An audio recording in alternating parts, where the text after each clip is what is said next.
You're listening to the Broadway Podcast Network. This is Stuck. Everyone gets stuck sometimes. When you have a problem at work and you just don't know what to do, the Stuck podcast is here to help. Our hosts, Rochelle Pereira from Equilibrium and Damien Vazadonna from Situation, field questions ranging from college students navigating their first internship to seasoned professionals looking to take their companies to the next level. Rochelle comes from a background in leadership consulting and tends to give advice more by the book, while Damien, who's spent the last 20 years building a marketing company, often leads more from the gut. Once they hear the question from one of our producers, Rochelle and Damien only have 5 minutes to think about an answer before giving their advice. Their responses are intentionally unedited and off the cuff. The episode you're about to hear was created in partnership with undergrad students and their instructors at the University at Albany and recorded live via Zoom. You'll hear 3 questions per episode, and we had an absolute blast taking it from the studio to this group of smart and inquisitive minds. Now let's get unstuck. All right, listeners, you're going to hear something different from us today. We did a live recording of Stuck at University of Albany. Damien, tell us why we did this. Well, I went to Albany, and when I was at Albany as a student, I had so many questions. When I was about to graduate, I'm like, I don't know what the hell I'm about to do in the world. And just like you and I address all these questions in the workplace currently of people who are already in their jobs, it was clear there's so many different commonalities to the types of questions that we could bring to students. And I just thought it would be exciting to try this new format, bring it to students, and let's get some of their energy. And I think it proved out exactly what we thought. The questions were very similar. The energy was exciting. And I think a lot of people are going to take a lot from this podcast. Yeah, personally for me, it was so nice to be with the students because I actually began my career as a university careers counselor back in the day. So it was really nice to be full circle. And I loved the experience of being with them. Yeah, the energy is just awesome. All right. So should we kick it off with hearing our first student question read by Professor Real? Yeah, let's do it. All right, let's start with a question from Emily Kozier. How do you view what is defined as professionalism shifting as the world and workplace become increasingly digital? Oftentimes, students are told to watch what they share or post on social media. The privacy that people and employees had in the past is rapidly decreasing. Where does the line stand between personal and professional? Is it fair to have every aspect of your life under a microscope, especially in a potential job search? Do you have any? I'm not really good at follow-up questions because I feel like this is fairly straightforward. I'm going to frame it as just to make sure I understand. We're talking about social. We're talking about like LinkedIn, Facebook. We're not make sure we're talking the same exact definition. On the primary social channels is really, I guess, what we're driving at. Yeah, I suppose more so on social media, but I think that there more and more of our lives are accessible to people as we share more and more data. So I think it's sort of all encompassing. Yeah. Okay. Yeah, good question. Yeah, it's a great question. I don't have any questions. No. Let us go digest and we'll be back. Is that cool? Yeah. All right, okay, good. Bye, guys. Yeah.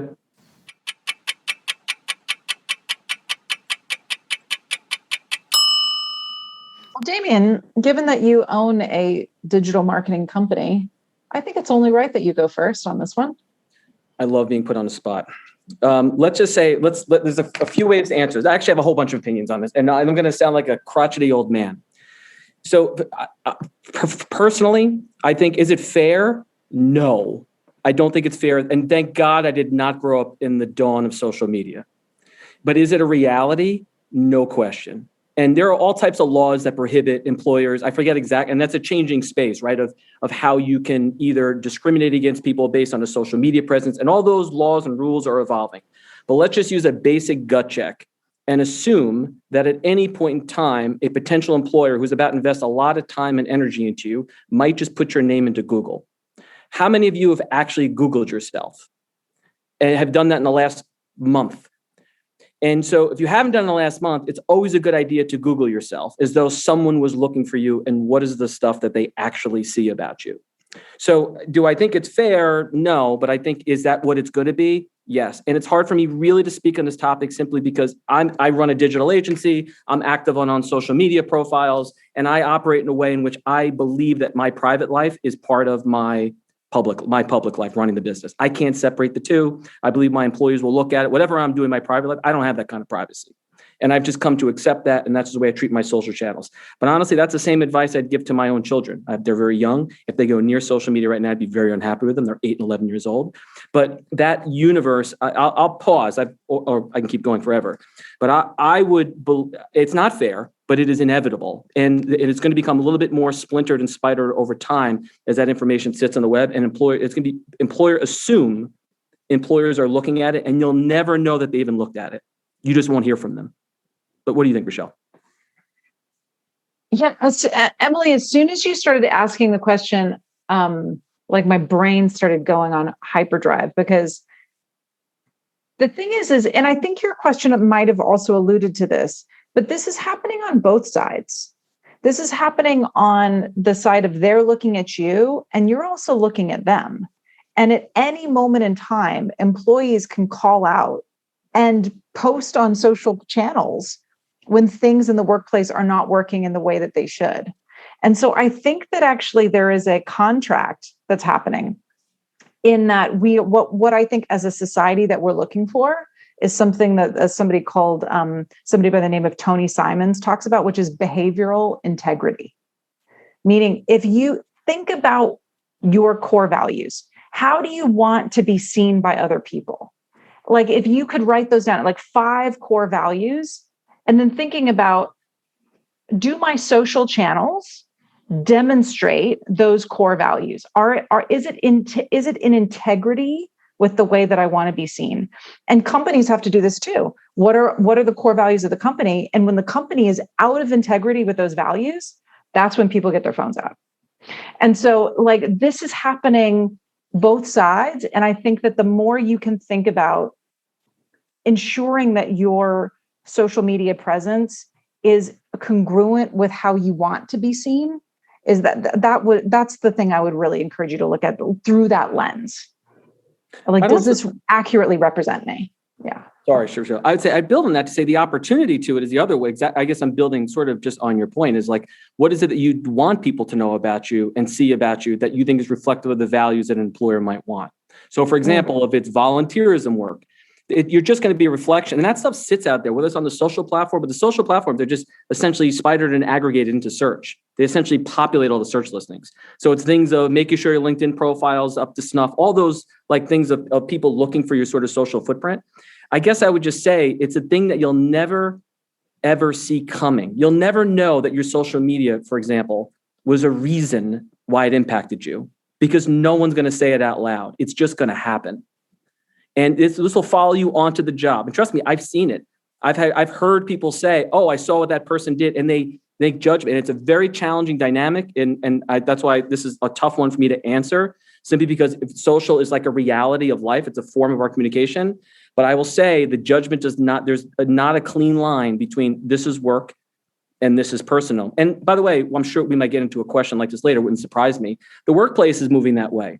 We're all working from home now. And these different dynamics in the short term, that those lines are being very blurred. And so everything about you is being kind of lumped in together. So I would see the opportunity to it, if you are active, is making sure you're putting out your best self.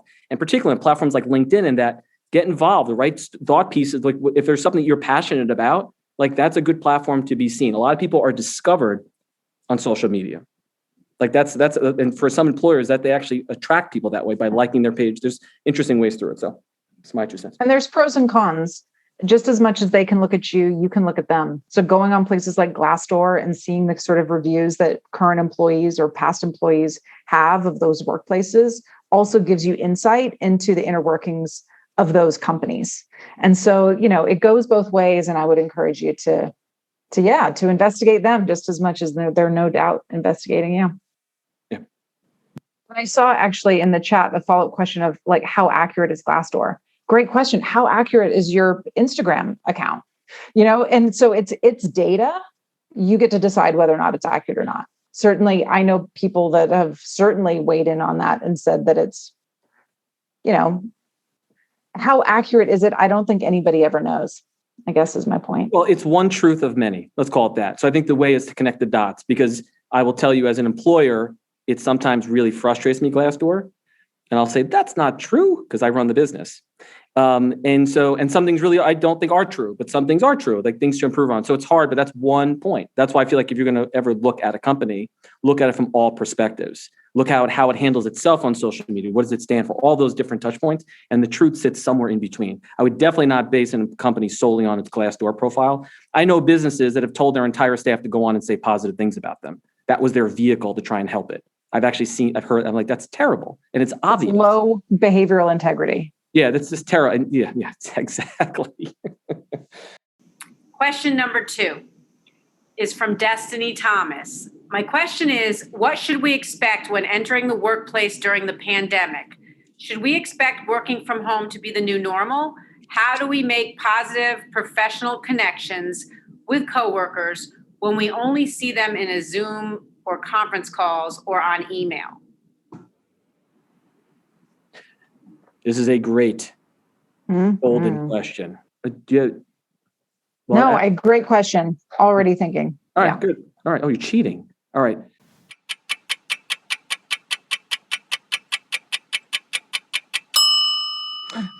Hey, Rochelle, since you made me go first last time, it'd be great if you went first.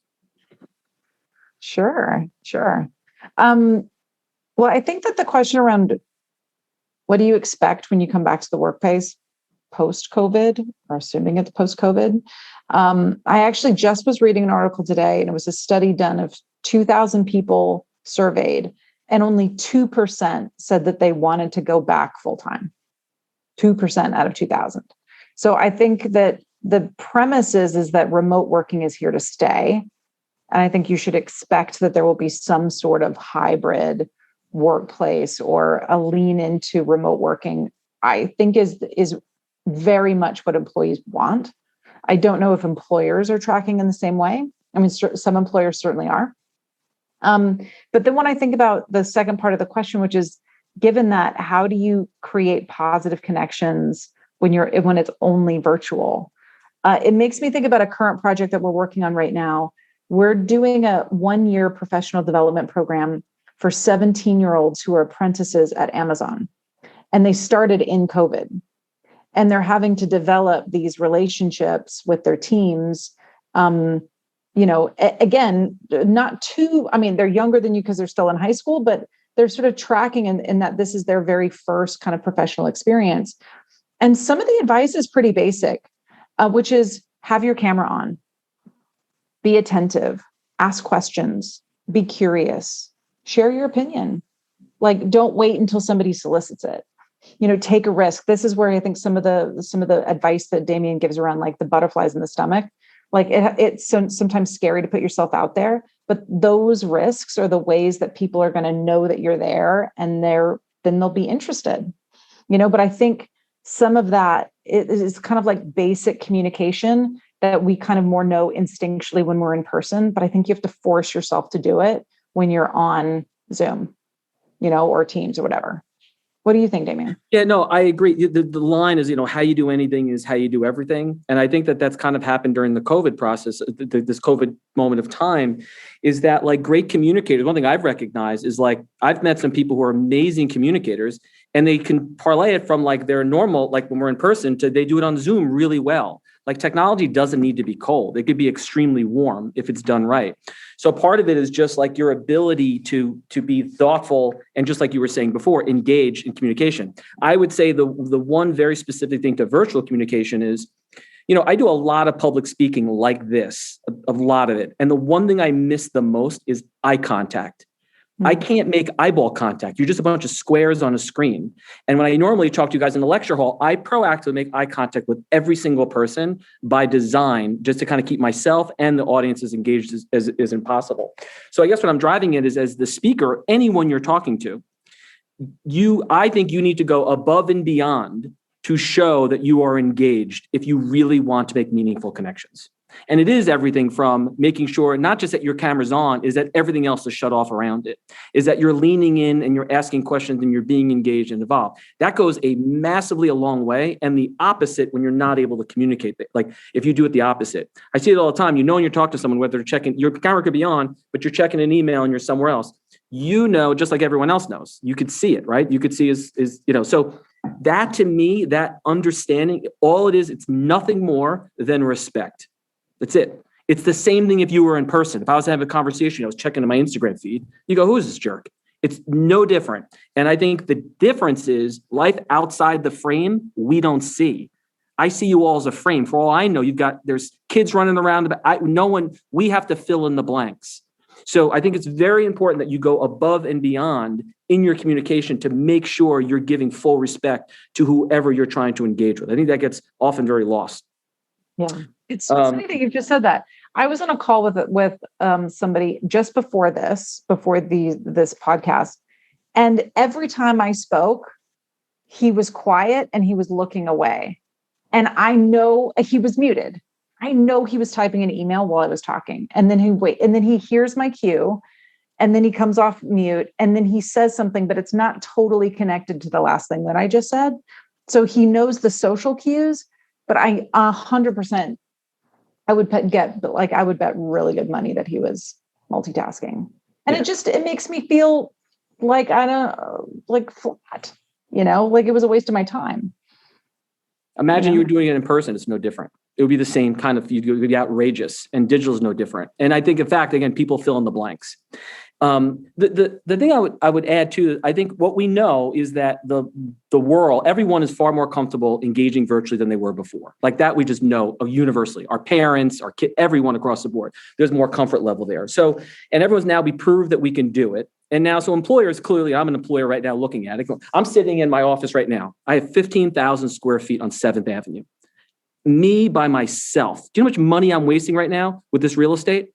And so I look at this and just go, this is an outrageous expense, but wait a minute, everyone can work virtually. So trust me, from an employer's point of view, I'm going, I could save money, everyone can work virtually. It sounds great, doesn't it? The trap, and I think really one way to think about it, if you're an employee, and I told my sister this, my sister works at a company, and she said, we're told we probably don't have to go back to work until next year. Isn't that great? And here's my view on it. My view is the moment people don't need to see you is the moment you should be a little bit concerned. And the moment that all of a sudden, all of us are looking for jobs in the New York area, those same jobs are now, because we can work from home, you went from a local talent pool you're competing against to the globe. Because I can hire anybody. I don't need to pay New York, New Jersey rates. I can hire someone in the middle of the country and pay half the salary for you. Why the hell would I pay an expensive New Jersey salary, for example? Be very mindful. And I think the market hasn't worked itself out yet. So even though technology-wise we can do it, there is so much unsettled, people's mental health, all those things we haven't even figured out yet.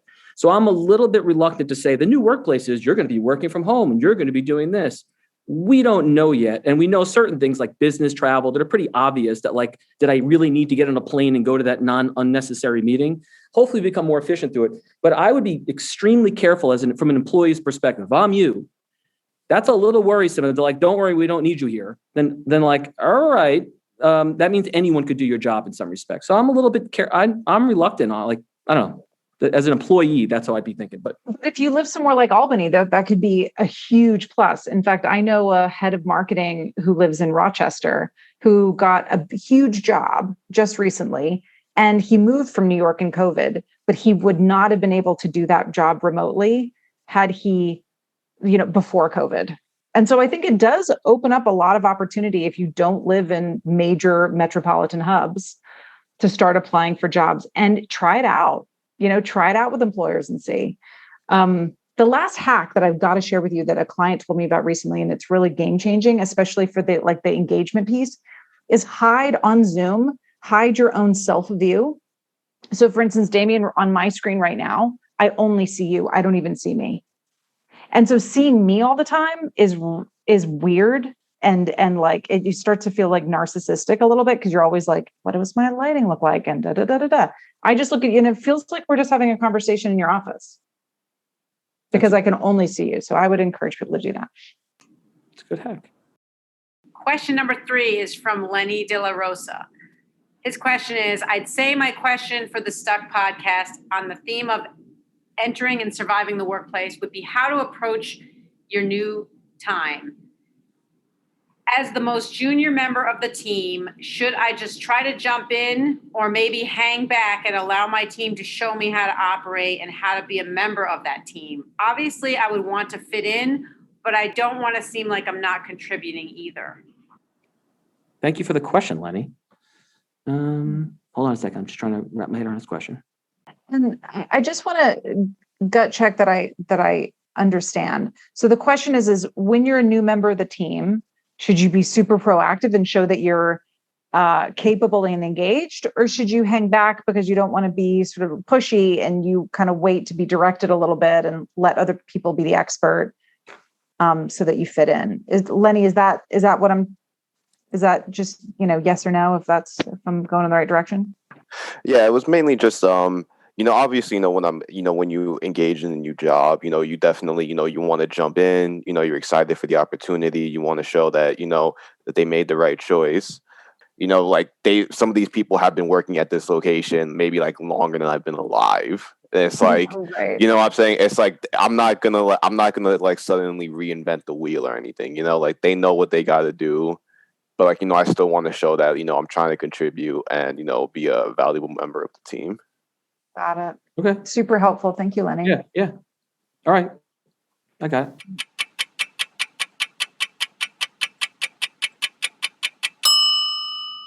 Right.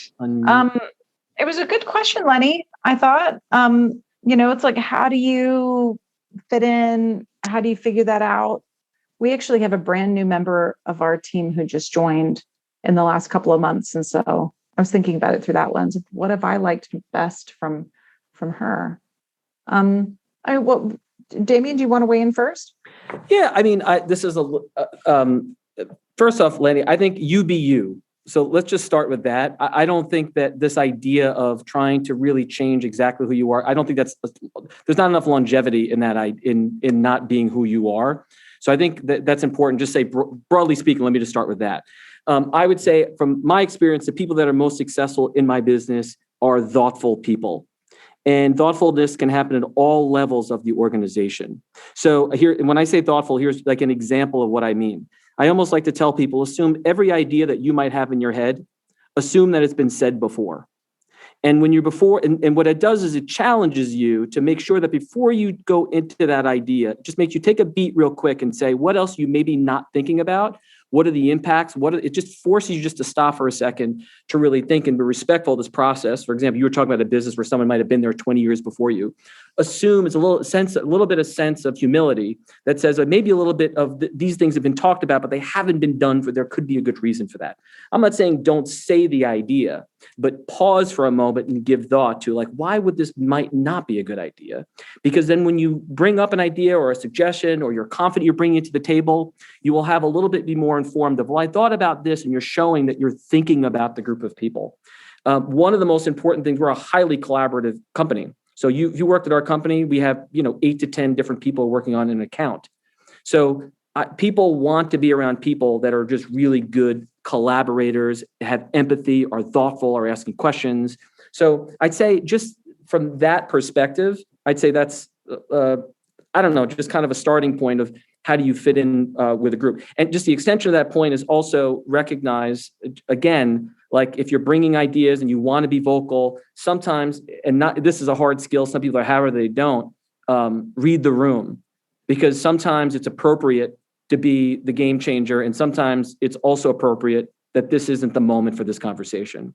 And that is, and I'm sure there's skills, and again, Rochelle, there are probably skills that people could do to work on this, but that's just really this kind of emotional intelligence of where you work in a system, in a company, of when is the right time to bring some of these ideas up. But I have some other thoughts, but I'll take a pause. Mm-hmm. I think that one of the best ways that you can start a new job is by focusing on the skill of active listening. And so there's a few different steps. So the first is acknowledge what the other person's saying. So, this could be nonverbal in terms of, eye contact and nodding. This could be like ahas. This could be, just again, like I said, that the guy I was having a conversation with earlier today, he didn't even start there. He was not acknowledging me by staying focused on the conversation. So first, acknowledge. Second, ask clarifying questions. Make sure that you understand what it is that the person just said. So if they're asking you to do something, ask if you followed questions. Make sure that you are tracking. You might even want to summarize. That's the third step of active listening, is to summarize what it is that you heard. Okay, so you need me to do blah, blah, blah, blah, blah by this time. Is that right? And they'll say yes or no. And again, you're proving that you've been listening, and then you respond. Okay, so the way that I would suggest we do this is blah, blah, blah. Or the way that I did this when I was at university was I did X, Y, Z. And it's like, but you've kind of earned the right to be heard because you've already done the listening to understand. And I think as a new employee, if you can do that, you will not only build a lot of trust and respect with the other people, you're also going to learn a lot through the listening process, and you're going to be more influential when you speak. So I think, yes, be yourself for sure. I totally track with that. Practice a lot of active listening, which means that you also need to be curious and open. And then also, I would say, as a new employee, ask for feedback. So ask for feedback from other people. How am I doing? Any thoughts from me? How am I, do you feel like I'm listening enough or responding in the right way, or being too aggressive, too passive, not enough initiative? Really make sure that you're getting feedback so that you know how you're doing.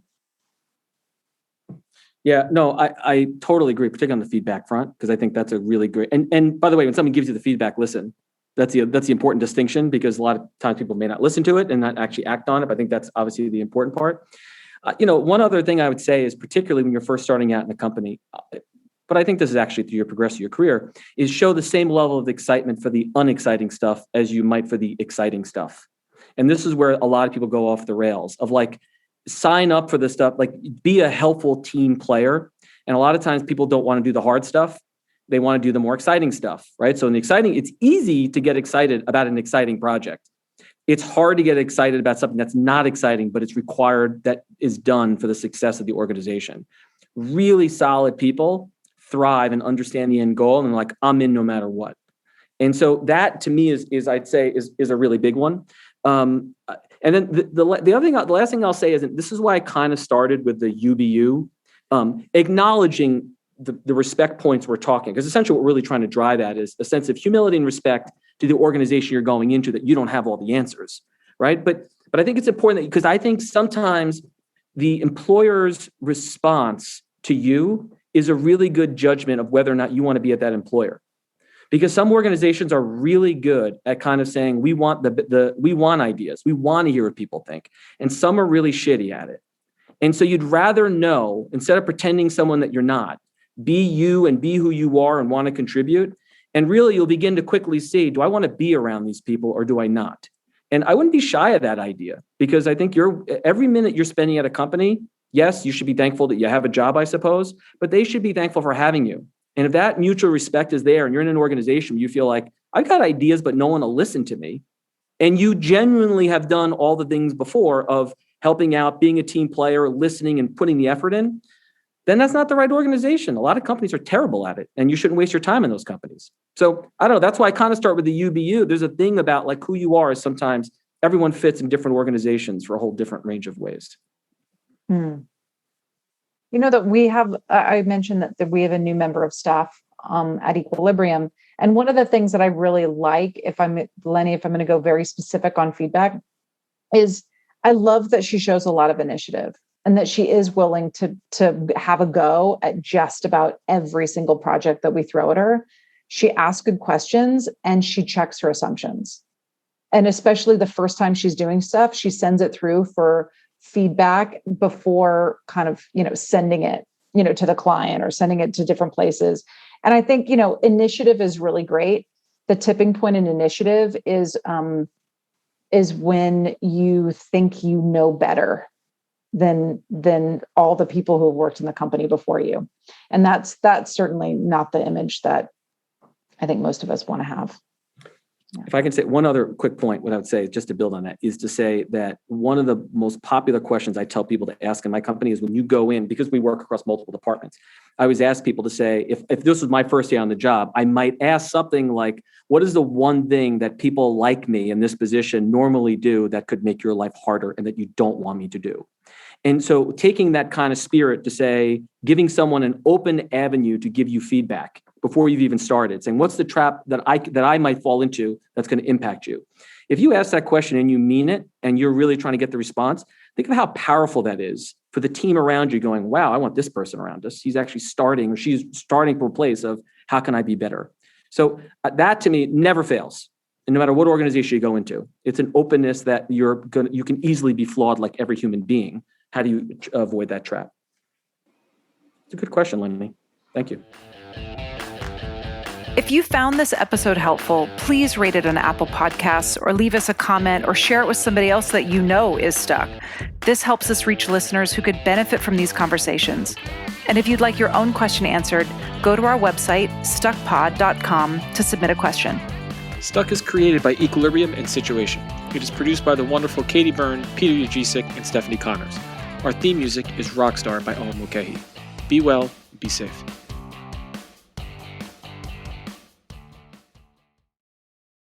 You're listening to the Broadway Podcast Network.